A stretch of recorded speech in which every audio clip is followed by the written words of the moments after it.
Hello बच्चों, welcome to my channel doubt accounts. ठीक है। आज हम जीएसटी को वापस से कंटिन्यू करते हैं। पहला लेक्चर हमने अपलोड कर रखा है, आप एक बार उसको देख लेना। ये दूसरा लेक्चर है। फिर यहाँ पे हम कोशिश करेंगे कि जीएसटी वाइंड अप हो जाए। अगर नहीं हो पाया आज की क्लास में तो हम अगली क्लास और दे देंगे। कोशिश ये रहेगी कि इस क्लास में हम वाइंड अप कर दें फटाफट से। ठीक है। तो जिन्होंने पहली क्लास नहीं देखी है पहले वो जाके देख लें। लिंक आपको डिस्क्रिप्शन में मिल जाएगा या फिर चैनल में चले जाना, वहाँ पे आपको पहली क्लास का लिंक मिल जाएगा। तो आप पहली क्लास वहाँ पे देख के आना। ठीक है। आज हम अपने जीएसटी को वापस से आगे कंटिन्यू करते हैं। जीएसटी में अभी हम थोड़ा सा रिवाइज करें तो पहले क्या हुआ था, उसमें मैंने आपको बताया था जीएसटी के टाइप्स क्या क्या थे, जीएसटी क्या होता है, डायरेक्ट टैक्स क्या होता है, इनडायरेक्ट टैक्स क्या होता है, ये सब पहले ही बता चुके हैं। तो जीएसटी में जो तीन टाइप की हमने कैटेगरी पढ़ी थी, सीजीएसटी, एसजीएसटी और आईजीएसटी। ठीक है। अगर इंटर स्टेट था जीएसटी की, हमने जो कैटेगरी पढ़ी थी जीएसटी की कैटेगरी, वो तीन टाइप की पढ़ी थी हमने, सबको याद होना चाहिए। तो ठीक है, सीजीएसटी, एसजीएसटी, जिसको यूटी जीएसटी, अगर यूनियन टेरिटरी तो यूटी जीएसटी लगेगा, या फिर आईजीएसटी। ठीक है। ये तीन टाइप का हमने वो पढ़ा था। इसमें क्या था, अगर हम इंटर स्टेट सेल कर रहे हैं, इंटर स्टेट का मतलब क्या होता है, जब बायर और सेलर दोनों एक दूसरे के स्टेट से अलग हों, सेलर दिल्ली का है बायर मुंबई का है, तो वो इंटर स्टेट कहलाएगा। तो वहां पे आपका आईजीएसटी लगता था। ठीक है। सीजीएसटी, एसजीएसटी कब लगता था, जब हम इंट्रा स्टेट सेल करते थे। इंट्रा स्टेट का मतलब क्या होता है, जब बायर और सेलर दोनों कहाँ होते हैं, सेम स्टेट के। ठीक है। तो ये हमने पहले ही पढ़ लिया था। इसके अंदर हमने पढ़ा था कि अगर सप्लायर जो है गुड्स को परचेज करता है, ठीक है, फॉर द फर्दर प्रोडक्शन, अगर परचेज करता है, परचेज करने पे उसे क्या पे करता था, वो इनपुट जीएसटी पे करता था, और सेल करने पे वो क्या रिसीव करता था, आउटपुट जीएसटी। अब हम इसी को थोड़ा सा और कंटिन्यू आगे करते हैं।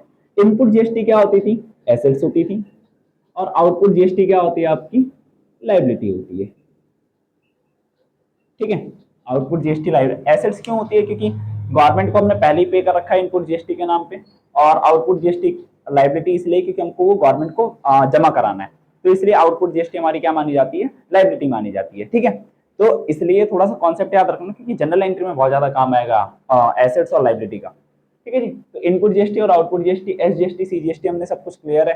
सेट ऑफ मैकेनिज्म क्या था क्या नहीं था, हमने लास्ट क्लास में डिस्कस कर लिया था। वापस से थोड़ा सा अगर मैं आपको रिवाइज करूं, तो जितना मैं जीएसटी पे करता हूं और जितना रिसीव करता हूं, मेरे को उन दोनों को सेट ऑफ कर देना होता है। लेट सपोज मुझे मैंने परचेज करा था, 10 लाख का जीएसटी पे करा था, और जब मैंने बेचा तो 12 लाख का जीएसटी मुझे रिसीव हुआ। तो अगर मैं गवर्नमेंट को जमा कराने जाऊंगा तो कितना नेट जमा होगा, 10 लाख मेरा इनपुट था, 12 लाख मेरा आउटपुट था। ये मेरा आउटपुट है और ये मेरा इनपुट है।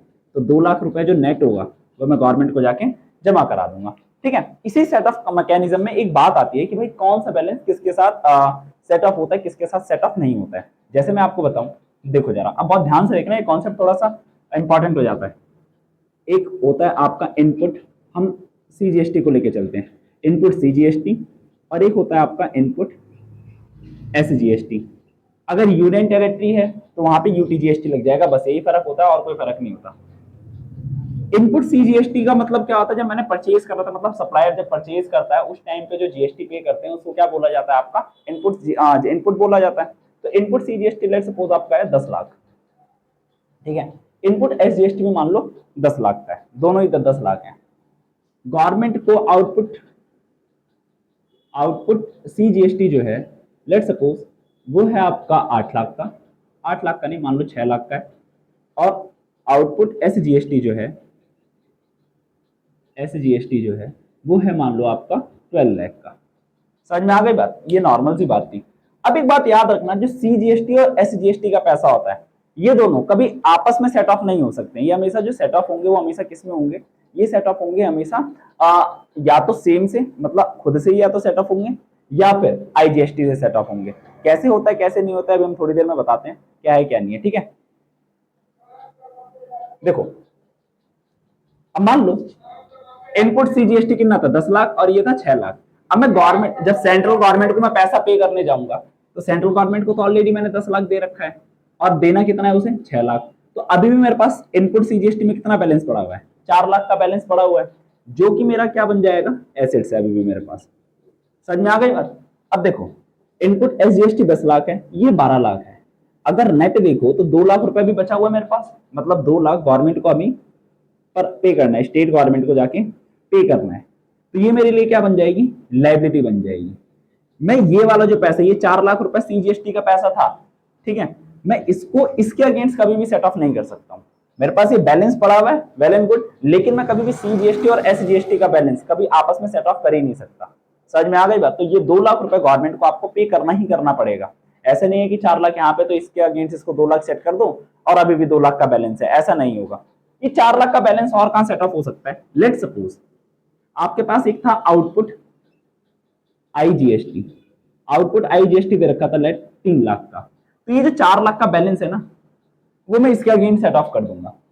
4 लाख में से 3 लाख गया, अभी भी हमारे पास 1 लाख का बैलेंस पड़ा हुआ है, क्योंकि इनपुट मेरे पास 4 लाख है जो CGST है, और 3 लाख ये वाला है जिसको मुझे पे करना। अभी भी मेरे पास 1 लाख का बैलेंस है, लेकिन ये 1 लाख का बैलेंस मैं इसके अगेंस्ट कभी भी सेट ऑफ नहीं कर पाऊंगा। समझ में आ गई बात? तो CGST और SGST कभी भी आपस में सेट ऑफ नहीं होते हैं, या तो सेम हेड से सेट ऑफ होंगे या फिर वो IGST से सेट ऑफ होंगे, बस। ठीक है, ये कॉन्सेप्ट थोड़ा सा याद रखना है, ये ज्यादा जरूरी हो जाता है। ठीक है, अब हम जनरल एंट्री पे थोड़ा सा चलते हैं। जनरल एंट्री क्या होती है, क्या नहीं होती है। देखो, अगर आप गुड्स परचेज करोगे, अच्छा इससे पहले एक चीज और देखो जरा, कई बार जो ये इनपुट CGST होता है, मैंने आपको बताया ये आपकी एसेट्स है, लेकिन कई केसेस में इनपुट CGST या इनपुट GST जो होता है वो आपके एक्सपेंस बन जाता है। एक्सपेंस कैसे बनता है? जैसे कि एग्जांपल के तौर पर देखा जाए, मैं गुड्स परचेज करके लेकर आया, लेकिन मैंने ड्राइंग कर ली, ड्राइंग का मतलब वही पर्सनल यूज के लिए लेके चला गया, तो एट द एंड कंज्यूमर तो मैं ही हो गया। अब जो चीज मैंने कंज्यूम कर लिया उसका पैसा मैं किसी से रिकवर थोड़ी ना कर सकता हूँ, तो इनपुट GST उस केस में क्या हो जाएगा, मेरे लिए एक्सपेंस बन जाएगा। ठीक है, तो कुछ केसेस ऐसे होते हैं जहां पर इनपुट GST आपका क्या बन जाता है, एक्सपेंस बन जाता है। एक्सपेंस कब बनता है? वो जब आप इनपुट GST को सेट ऑफ नहीं कर पाते हो आउटपुट GST के अगेंस्ट, तभी वो हमारा क्या बन जाता है, हमारी वो एक्सपेंस बन जाता है। एग्जाम्पल ड्राइंग हो गया, या फिर मान लो मैंने जो गुड्स में खरीद के लेकर आया तो मैंने डोनेशन दे दिया, सैंपल दे दिए, तो ये सारे के सारे क्या माने जाएंगे, ये सारे के सारे माने जाएंगे एक्सपेंस। समझ में आ गई बात? और आउटपुट GST तो हमेशा लायबिलिटी होता ही होता है, इसमें तो कोई दो राय है ही नहीं। ठीक है, अब देखो, अगर मैं गुड्स परचेज करता हूँ, गुड्स परचेज करूंगा तो इनपुट होगा, इनपुट GST होगा। ठीक है, एंट्री क्या बनेगी इसकी? सिंपल सी बात है, परचेज अकाउंट डेबिट। ठीक है, परचेज अकाउंट डेबिट, क्योंकि मैंने इस पे इनपुट GST पे करा होगा, और इनपुट GST मेरे लिए क्या होती है, इनपुट GST मेरे लिए होती है एसेट्स, और जो चीज मेरी एसेट्स होती है वो हमेशा किस तरफ से बढ़ती है, आपकी डेबिट साइड से बढ़ती है, तो इनपुट GST क्या हो जाएगा, आपका डेबिट हो जाएगा। अगर इंटर स्टेट है तो इनपुट IGST होगा, और अगर इंट्रा स्टेट होगा तो इनपुट CGST और इनपुट SGST दोनों लग जाएगा। ठीक है, ये दोनों ही डेबिट हो जाएंगे टू कैश अकाउंट, या फिर अगर क्रेडिट पे परचेज कर रखा तो क्रेडिटर का नाम आ जाएगा। समझ में आ गई बात? एक तो ये था। अगर मैं गुड्स को सेल करता हूँ, सेल करूंगा तो सीधी सी बात है, या तो मुझे कैश रिसीव होगा या फिर डेटर का नाम आ जाएगा, जो भी डेटर है हमारा। ठीक है, इनका अकाउंट हो जाएगा डेबिट टू सेल्स अकाउंट। अभी हम इसका एक क्वेश्चन करेंगे तो ज्यादा अच्छे से क्लियर हो जाएगा, मैं आपको एंट्री समझा रहा हूँ बस। ठीक है, अब देखो, जब मैंने सेल करा तो यहाँ पे मेरे को GST कलेक्ट करना पड़ा होगा, GST तो मैं कलेक्ट करूंगा इस केस में। अब जब GST कलेक्ट करूंगा तो वो आउटपुट कहलाएगा मेरा, और जब वो आउटपुट कहलाएगा तो मेरे लिए लायबिलिटी है, और जो मेरी लायबिलिटी होती है वो किस तरफ से बढ़ती है, क्रेडिट साइड से, तो इसलिए हम उसको क्या कर देंगे, आउटपुट GST को क्रेडिट कर देंगे टू आउटपुट GST। अभी IGST भी हो सकता है, CGST भी हो सकता है, SGST भी हो सकता है, वो क्वेश्चन के अकॉर्डिंग होगा। ठीक है, तो इनपुट GST तो जो होता है आपका वो डेबिट होता है, और आउटपुट GST जो होता है वो क्या होता है, आपका क्रेडिट होता है। समझ में आ गई बात? और एट द एंड लास्ट में जाके हम इसको क्या कर देंगे, सेट ऑफ कर देंगे या फिर पैसा पे कर देंगे। ठीक है, ये एक नॉर्मल सा केस था जो हमने बता दिया। इसके अलावा एक पॉइंट और आता है परचेज रिटर्न या सेल रिटर्न का। परचेज रिटर्न, परचेज रिटर्न में क्या हो जाएगा, जो मेरा ये इनपुट IGST था, जो पहले मैंने क्या कर रखा था, अपनी एसेट्स बना रखी थी, अब मैंने गुड्स को वापस रिटर्न कर दिया, तो मैं उसको तो क्लेम नहीं कर पाऊंगा। अब मान लो 10 लाख का मैं सामान खरीद के लाया, 1 लाख का वापस कर दिया, तो 1 लाख रुपए पर जो भी GST लगा होगा वो सारा का सारा क्या बन जाएगा, वो मेरे लिए क्या बोलते हैं, एसेट्स नहीं रह जाएगी, क्योंकि अब मैंने वो पे थोड़ी ना कर रखा है। अब इसकी एंट्री क्या पास होगी, सामने वाले बंदे को अगर हम पे वापस करेंगे तो वही सीधी सी बात है, क्रेडिटर अकाउंट डेबिट, जो क्रेडिटर होगा उसको डेबिट कर दिया जाएगा to purchase return account, purchase return account, और टू इनपुट GST अकाउंट। अब ये इनपुट GST जो मैं बार बार लिख रहा हूँ ये कुछ भी हो सकता है, CGST SGST कुछ भी हो सकता है। ठीक है, और अगर ऐसे ही आपका कौन सा केस बनेगा, सेल रिटर्न का। सेल रिटर्न कैसे होगा, तक जा रहा है? हाँ, सेल रिटर्न पे कैसे जाएगा, देखो, अगर मैं सेल रिटर्न करूंगा तो ये जो पहले मेरा आउटपुट GST था, है ना, पहले ये मेरी लायबिलिटी थी, लेकिन अब मैंने जब मुझे सेल रिटर्न वापस आ गया है, तो उस केस में क्या होगा, ये आउटपुट जीएसटी जो मेरी पहले लाइबिलिटी थी वो मेरी लाइबिलिटी नहीं रह जाएगी। ठीक है, तो ये मेरे लिए क्या, लाइबिलिटी का कम होना क्या होता है, डेबिट। तो इसकी एंट्री क्या पास होगी, sale return account debit, normal sale return account debit, output GST account debit to debtor account, जो भी डेटर का नाम होगा। ठीक है, तो इसको नॉर्मल कर देंगे, मतलब कि इनवर्स हो जाती है एंट्री और कुछ नहीं होता है। इस बात को थोड़ा सा ध्यान रखना, input GST, input I GST, C GST, सब कुछ ऐसे ही क्लियर हो जाएगा। एक बात और जो सबसे इंपॉर्टेंट कॉन्सेप्ट है, याद रखना एक चीज को, जीएसटी कभी भी लगाए, GST levied after deducting discount, after deducting discount, याद रखना इस बात को। सबसे पहले हम डिस्काउंट को माइनस करेंगे, उसके बाद जाके जीएसटी लगेगा। समझ में आ गई बात, कभी भी लिस्ट प्राइस पे जीएसटी नहीं लगता है। और यहाँ पे डिस्काउंट भी कौन सा, ट्रेड डिस्काउंट। ठीक है, ट्रेड डिस्काउंट होगा, पहले हम लिस्ट प्राइस में से ट्रेड डिस्काउंट को माइनस करेंगे, ट्रेड डिस्काउंट को माइनस करने के बाद जो भी हमारे पास बैलेंस बचेगा, ठीक है, जो भी हमारे पास बैलेंस बचेगा वो क्या कहलाएगा, उस पर फिर हम अपना जीएसटी लगा देंगे। समझ में आ गई बात, ये एक नॉर्मल सा जो थ्योरेटिकल पोर्शन था वो हो गया। अब हम ना एक क्वेश्चन करते हैं, अभी क्वेश्चन अगर आप एक बार कर लोगे तो वो सारा का सारा कॉन्सेप्ट अपने आप ही आपका क्या हो जाएगा, क्लियर हो जाएगा। ठीक है, चलिए जी हम वापस से टॉपिक पे वापस आते हैं। ठीक है, अब हम करते हैं क्वेश्चन, ये क्वेश्चन आपको यहाँ पे डिस्प्ले हो जाएगा कि क्या क्वेश्चन है क्या नहीं, उसके हम आंसर करते चले जाते हैं। क्वेश्चन डिस्प्ले हो रहा होगा आपको, देखिए जी। पहला पॉइंट क्या कहता है, purchase goods from Sunil of the list price ₹10 lakh at 20% trade discount, paid CGST and SGST 9% each. हमने सुनील से गुड्स परचेज करे 10 लाख के और उस पर 20% का ट्रेड डिस्काउंट लगा है। ठीक है, तो हम पहले ना एक एक पॉइंट करके करेंगे कि इसकी एंट्रीज क्या होंगी, क्या एंट्रीज नहीं होंगी। तो इस बात को थोड़ा सा वो करेंगे कि पहली एंट्री करूंगा तो आप उसको कॉपी में नोट कर लेना कि कैसे होता है कैसे नहीं होता, हर एक का वर्किंग नोट अलग अलग बनेगा, तो हम वर्किंग नोट के हिसाब से करेंगे। ठीक है, purchase goods from Sunil of the list price of ₹10 lakh at 20% trade discount. तो पहला अगर मैं पॉइंट आपको समझाऊं तो इसका लिस्ट प्राइस क्या है, लिस्ट प्राइस देखा जाए तो लिस्ट प्राइस है इसका 20 लाख, 20 लाख किया ना, नहीं सॉरी 10 लाख, हाँ 10 लाख। इसमें से माइनस क्या कर देंगे हम, पहले ट्रेड डिस्काउंट। अभी मैंने आपको बताया कि सबसे पहले हम क्या माइनस करते हैं, डिस्काउंट माइनस करते हैं, उसके बाद जो प्राइस बचता है जिसको परचेज प्राइस बोला जाता है, ठीक है, वो परचेज उस पे जाके तब जाके जीएसटी आपका लगता है। ट्रेड डिस्काउंट कितना लगेगा, एट 20%, 20% है ना, हाँ 20% है, तो 2 लाख रुपए इसमें से और माइनस करो तो आपका क्या आ जाएगा यहाँ पे, purchase purchase price, purchase price कितना हो जाएगा तुम्हारा, 8 लाख। ठीक है, ये हो गया तुम्हारा परचेज प्राइस। अब जीएसटी कितना लगाना था, 9% ईच, ऐसे जीएसटी और सीजीएसटी दोनों ही 9% लगाना था, तो प्लस कर देंगे हम पहले सीजीएसटी। अच्छा, ये जो सीजीएसटी होगा ये इनपुट वाला होगा, इनपुट सीजीएसटी, हालांकि इनपुट नहीं लिखना है आपको, सीजीएसटी लिखना है, मैं आपको बता देता हूँ। सीजीएसटी एट 9% और प्लस एसजीएसटी एट 9%। अब सीजीएसटी 9% पे क्या, 8 लाख का 9% लगाओ और 8 लाख का 9%, मतलब इन टोटल 18% लगाना है। ठीक है, तो 8 लाख का 9% कितना हो गया आपका, 72,000 ये और 72,000 ये। तो इन टोटल देखा जाए, इन टोटल तो परचेज वैल्यू कितनी आ गई तुम्हारी, परचेज वैल्यू आ गई तुम्हारी 72,000, 1,44,000 हो गया, तो 9,44,000। समझ में आ गई बात, ये क्या हो गया आपका 9,44,000। अगर इसकी एंट्री पास करोगे तो एंट्री कैसे पास होगी, देखो जरा, purchase account debit, purchase account debit, ठीक है, input CGST account debit, input SGST account debit, SGST account debit to, क्या नाम था उसका, सुनील, टू सुनील। अब देखो परचेज कितने का करा हमने, 8 लाख का। ठीक है, इनपुट एसजीएसटी कितना लगा, 72,000, और ये भी 72,000 है। और जतिन को हम, सुनील को सॉरी, कितना पैसा पे कर देंगे, 9,44,000। समझ में आ गई बात, ये क्या था आपका, ये पहला केस था आपका जिसमें हमने वो कर दिया, क्या बोलते हैं, परचेज करा है किससे, सुनील से। तो याद रखो, देखो यहाँ पे मैंने दोनों को ही एसेट्स बना लिए है, ठीक है।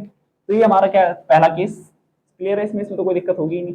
एक बात याद रखना, बस डिस्काउंट पहले माइनस करा गया है यहाँ पे, बस इंपॉर्टेंट चीज ये है, डिस्काउंट पहले माइनस करा जाएगा बस। अब देखो मैं यहाँ पे साइड में लिख लेता हूँ, एक जगह input GST, sorry input CGST और इनपुट एसजीएसटी, ये छोटा सा हम लिख के चलते हैं कि लास्ट में बैलेंस कितना बचेगा ये पता चल जाए। तो 72,000 पहली बार में और 72,000 दोनों से कलेक्ट हुए हैं, प्लस और प्लस, ठीक है। चलो अब हम दूसरा केस करते हैं, ये एंट्री की फोटो ले लेना भाई, साथ के साथ करते रहो तो ज़्यादा ठीक रहेगा।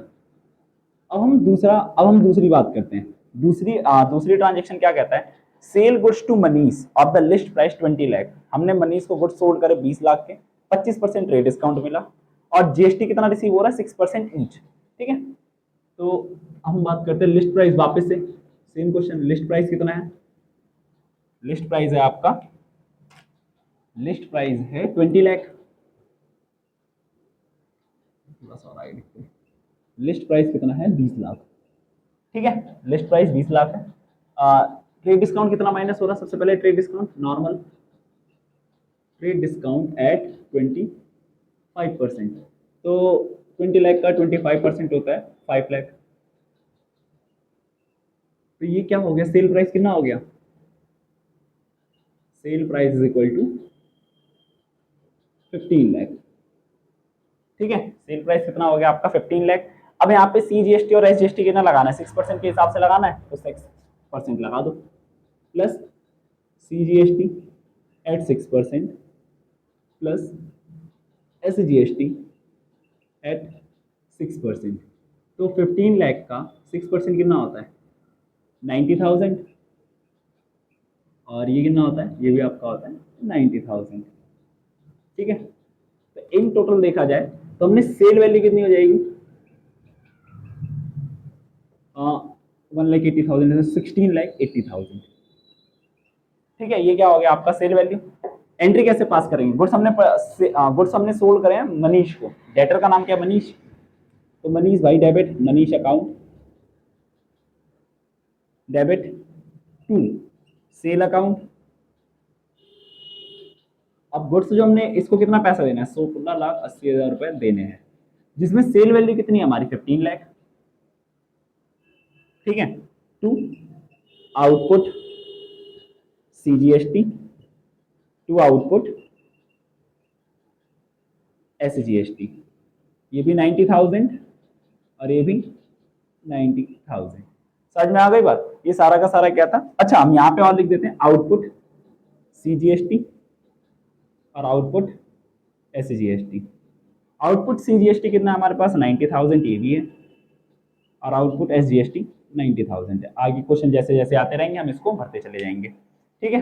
अब हम थोड़ा सा और आगे चलते हैं।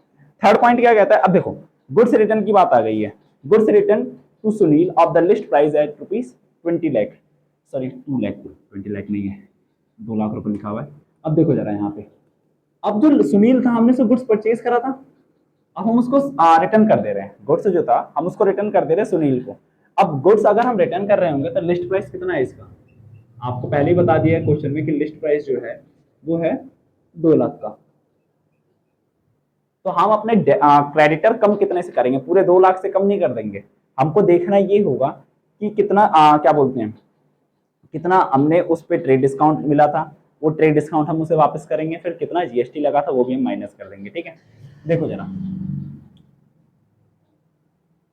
अगर ध्यान से देखोगे तो यहाँ पे माइनस करो पहले ट्रेड डिस्काउंट, पहले वाले पॉइंट में ट्रेड डिस्काउंट कितना लगा था 20%, हाँ 20%, एट 20% माइनस कर दो 2 लाख का, 20% कितना हो गया 40,000, ठीक है। माइनस करेंगे तो अब जो परचेज वैल्यू कितनी आ गई इसका, परचेज प्राइस, हमने उसको सामान कितने का वापस करा है 1,60,000 का, ठीक है। क्योंकि जब हमने पहला पॉइंट करा था उसमें 20% का डिस्काउंट था, तो डिस्काउंट तो माइनस करना ही पड़ेगा ना कहीं ना कहीं, तो 1,60,000। फिर इसमें जीएसटी जोड़ो जरा, प्लस आईजीएसटी, सॉरी आईजीएसटी नहीं, सीजीएसटी और प्लस एसजीएसटी, ठीक है। सीजीएसटी कितना लगा था इसमें 9% इंच लग रहा था ना दोनों पे 9%, एट 9%। 1,60,000 का 9% कितना हो जाएगा? 16 9 कितना हो गया आपका? 16 9 हो गया 144। तो 14,400 ये और 14,400 ये। तो इन टोटल देखा जाए तो हमारे जो क्रेडिटर कम होंगे वो कितने से कम होंगे? कितने से कम हो जाएगा? 14,400 28,800, तो 1,88,800। ठीक है, तो अब इसकी एंट्री क्या पास होगी? पहली बात तो Sunil account debit, Sunil account debit to purchase return account, purchase return account to input CGST, to input IGST, oh sorry SGST। ठीक है, परचेज रिटर्न हम कितने का कर रहे हैं? 1,60,000 का। GST हमने कितना कितना पे कर रखा था इस पे? 14,400, 14,400। तो इन टोटल जो सुनील लेगा वो मेरे से कितने से कम हो जाएगा? 1,88,800 से। समझ में आ गई बात? हाँ, गलती से कभी इसको माइनस मत कर देना कि क्या बोलते हैं परचेज प्राइस में से IGST को इनपुट GST को माइनस कर रहे हो। इनपुट GST कभी माइनस नहीं होगा, याद रखना इस बात को, क्योंकि हमको ये पता करना है ना कि जो सामने वाला पहले जो मेरा क्रेडिटर था सुनील वो ज्यादा था, लेकिन अब कितना हो गया? अब हो गया 1,88,800 का। ठीक है, तो यहाँ पे एक चीज और याद रखो कि यहाँ पर इनपुट CGST में से कितना पैसा जा रहा है? 14,400 जा रहा है, और इनपुट IGST में से SGST से कितना पैसा जा रहा है? 14,400 जा रहा है। ठीक है, इस बात को ध्यान रखना। अब अगला पॉइंट क्या कहता है? अगला पॉइंट सेल रिटर्न पे आ गया। सेल रिटर्न कैसे है कैसे नहीं है? सेम चीज सारी की सारी हम कुछ यहाँ पे मिटा देते, बाकी तो ऑलमोस्ट सबको सेम रहेगा, इसको मिटाने की जरूरत नहीं पड़ेगी बार बार। चलो, परचेज प्राइस नहीं होगा, सेल वैल्यू हो जाएगी यहाँ पे। चलो देखो क्या कहता है, सेल रिटर्न फ्रॉम मनीज of the list price 5 lakh. List price कितने का था यहाँ पे? 5 लाख का। हमने मनीष को ट्रेड डिस्काउंट दिया कितना था? मनीष को ट्रेड डिस्काउंट कितने का दिया था? 25% का ट्रेड डिस्काउंट दिया था। तो यहाँ पे कितना डिस्काउंट आ जाएगा? 25%। 5 लाख का 25% कितना हो गया? 1/4 25 में 125 12,500 हो गया है ना? नहीं 12,500 नहीं, 1,25,000 हो गया। 5 लाख का 10% 15,000, 1,25,000। 1,25,000 का हमने ट्रेड डिस्काउंट दे रखा है। तो एक्चुअल में सेल वैल्यू कितने की माइनस होगी मेरे पास? सेल वैल्यू होगी माइनस 5 लाख में से 1,25,000 जाएगा तो 3,75,000। 3,75,000 की सेल वैल्यू क्या हो जाएगी? हमारे पास से माइनस हो जाएगी। ठीक है, अब CGST का रेट कितना लगाना और SGST का रेट कितना लगाना है ये पहले वाले पॉइंट के हिसाब से देखा जाएगा। तो 6% हमने लगाया था जब हमने आउटपुट GST कलेक्ट करा था, तो 6% के हिसाब से करा था। तो जब हम उसे वापस करेंगे तो 6% के हिसाब से ही करेंगे।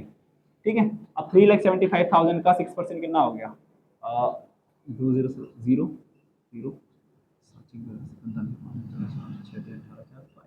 22,500 तो इन टोटल देखा जाए तो 45,000 रुपये और इसमें जोड़ दोगे तो 4,20,000 की जो क्या हो गया आपके डेटर कम हो जाएंगे। डेटर कितने से कम होंगे आपके? 4,20,000 से। वो 4,20,000 की एंट्री कैसे पास होगी? देखो, पहली बात तो सेल रिटर्न अकाउंट डेबिट हो जाएगा, sale return account debit to Manish भाई। ठीक है, मनीष भाई को कितना पैसा देना है? मनीष भाई को पैसा देना है 3,75,000। 3,75,000 का उसने सामान वापस करें, और आउटपुट GST कितना हमको वापस करा उसने? आउटपुट GST कितना जाएगा हमारा? हमारा आउटपुट GST जाएगा 20 सॉरी आउटपुट CGST और टू आउटपुट SGST। दोनों ही कितने से माइनस हो जाएंगे? 22,500, 22,500। तो इन टोटल जो सेल रिटर्न हुई वो मेरे को कितने की? 4,20,000 की। कैलकुलेशन एक बार आप चेक कर लेना, कैलकुलेशन में हो सकता है थोड़ी सी दिक्कत हो जाए, तो एक बार कैलकुलेशन आप ट्राई कर लेना। अब जो नीचे के 2 क्वेश्चन है वो बहुत ज्यादा इंपॉर्टेंट है, मतलब कि ये थोड़े से टफेस्ट क्वेश्चन में आ जाते हैं, तो इन चीजों को ध्यान से देखना। इसकी फोटो खींच लेना भाई उसकी। अच्छा, यहाँ पे कितना कितना माइनस करेंगे? आउटपुट SGST और CGST में 22,500 और 22,500, यहाँ दोनों से ही माइनस हो जाएगा। ठीक है, अब देखो अगला क्वेश्चन। अगला क्वेश्चन थोड़ा सा हो जाता है इंपॉर्टेंट। चलिए जी, अब हम अपना अगला केस देखते हैं। जो ये 5th और 6th केस है ये थोड़ा सा इंपॉर्टेंट हो जाता है। ठीक है, अब purchase goods from Jatin ₹30 lakh and receive trade discount of 20% paid immediately cash to Jatin and also receive 5% cash discount ठीक है। देखो जतिन से हमने गुड्स परचेज करे थे, गुड्स परचेज करने के बाद 30 लाख रुपए गुड्स परचेज करे, 20% का ट्रेड डिस्काउंट दिया गया, उसके बाद 5% उसको कैश डिस्काउंट भी मिलता है। लेकिन अब इंपॉर्टेंट बात ये आती है कि जो 5% का कैश डिस्काउंट है वो किस पे दिया जाएगा, किस पे नहीं दिया जाएगा। देखो जरा ध्यान से, लिस्ट प्राइस कितने का था, लिस्ट प्राइस है जी आपका, लिस्ट प्राइस वो तो है आपका 30 लाख का, ठीक है, 30 लाख का लिस्ट प्राइस है। माइनस कर दो यहाँ से ट्रेड डिस्काउंट कितना, ट्रेड डिस्काउंट एट 20%, 25% है, कितना 20% है, 20% कितना आ गया आप 6 लाख, ठीक है। तो परचेज वैल्यू कितनी हो गई,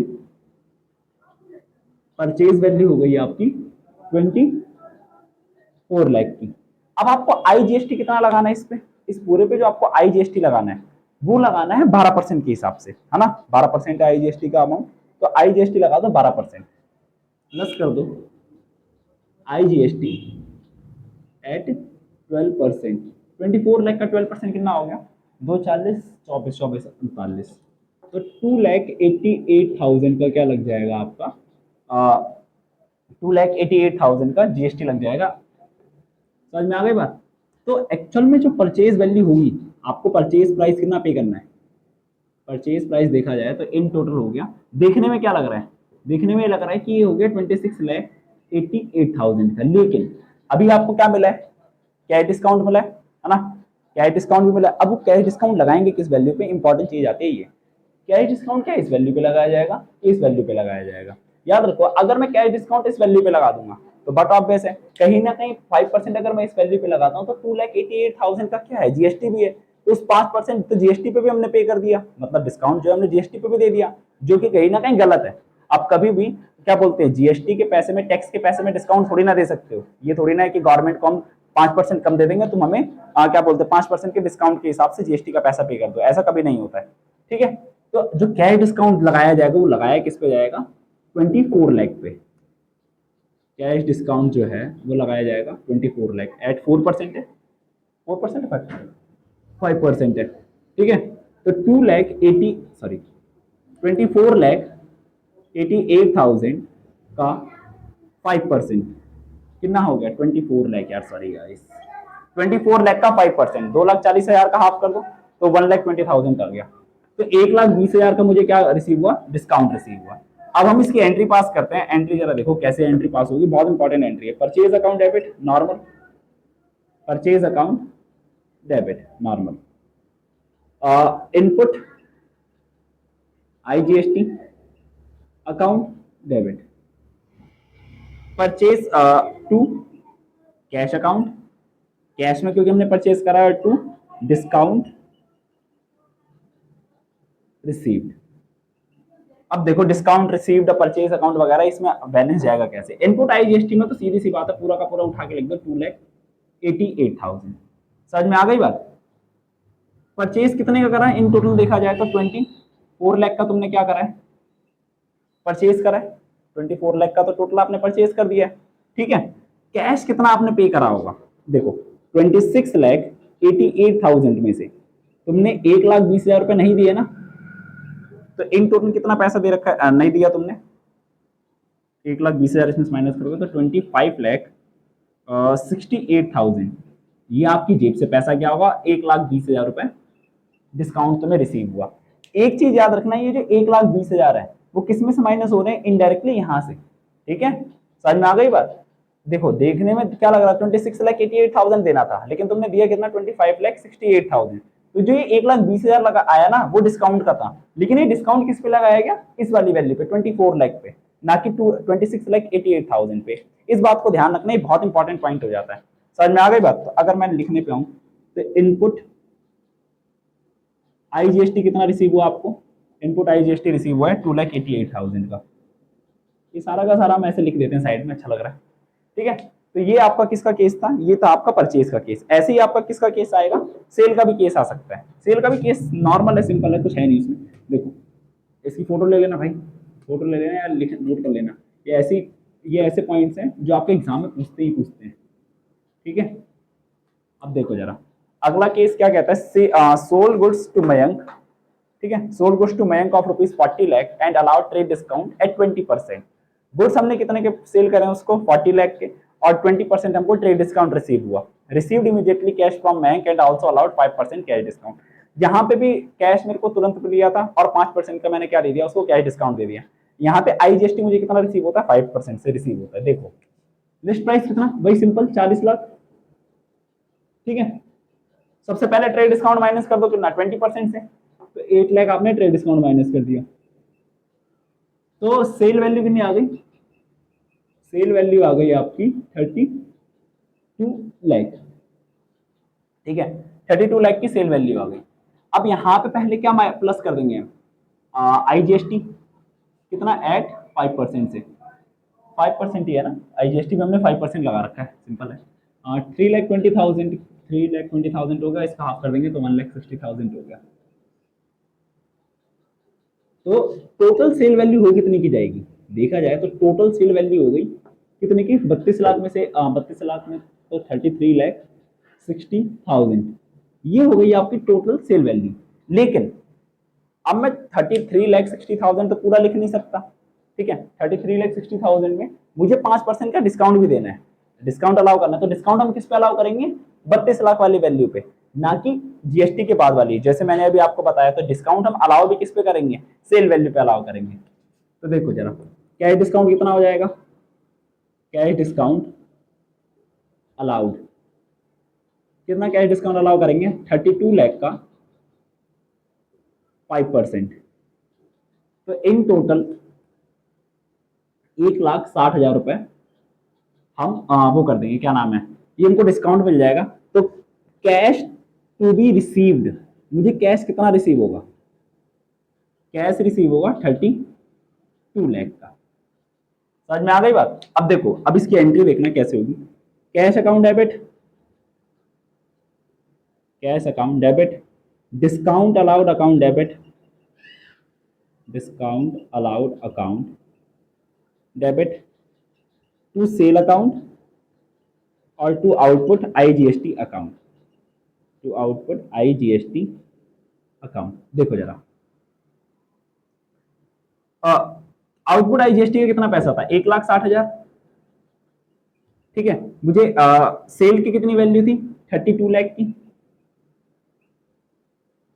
ठीक है। अब मुझे कैश कितना रिसीव होता, पूरा का पूरा 33,60,000 रिसीव हो जाता, लेकिन 1,60,000 का मैंने क्या दे दिया, डिस्काउंट दे दिया। तो डिस्काउंट कितना हो जाएगा यहाँ पे, 1,60,000 का, और 32 लाख रुपए मैंने पे करे हैं, सॉरी रिसीव में, तो 32 लाख रुपए मुझे क्या हो जाएगा, रिसीव हो जाएगा। अच्छा, इसमें डिस्ट्रीब्यूशन कैसे होगा वो बात ध्यान से देखना। कायदे से मेरे पास 32 लाख रुपीज आए, ठीक है, तो मैं अपने पास कितना पैसा रखूंगा, मैं 32 लाख में मेरे पास कैश तो रिसीव हो 32 लाख का, थोड़ा कंफ्यूजन हो सकता है कि भाई 32 लाख का बेचा और 32 लाख के रिसीव हो गया, ऐसा नहीं होता। 32 लाख मुझे पे तो हुए हैं, लेकिन उस 32 लाख में 1,60,000 जो ये आउटपुट आईजीएसटी, सॉरी 11 नहीं, ये आउटपुट आईजीएसटी है, इसको माइनस करने के बाद जितना पैसा बचेगा, मतलब 30,40,000 अराउंड, है ना, हाँ 30,40,000 ये मेरा खुद का पैसा है। बचा हुआ 1.6 लाख मैं किसको दे दूंगा, गवर्नमेंट को उठा के दे दूंगा। तो ये सारा का सारा बहुत इंपॉर्टेंट केस था, इस बात को ध्यान रखना। इसी के साथ पूरा का पूरा जो जीएसटी है वो आपका वाइंड अप हो गया। एक मेन क्वेश्चन जो था वो इंपॉर्टेंट था, और एक क्वेश्चन थोड़ा सा है अच्छा खासे लेवल का क्वेश्चन है। और अगर मैं यहाँ पे आउटपुट भी लिख दूं, आउटपुट आईजीएसटी, ये बहुत छोटा छोटा लिखा है मैंने, क्या पता आपको विजिबल है कि नहीं है, 1,60,000, ठीक है। अब मैं इसको सेट ऑफ, आपको पता ही है कैसे करा जाता, कैसे नहीं करा जाता, नॉर्मल है।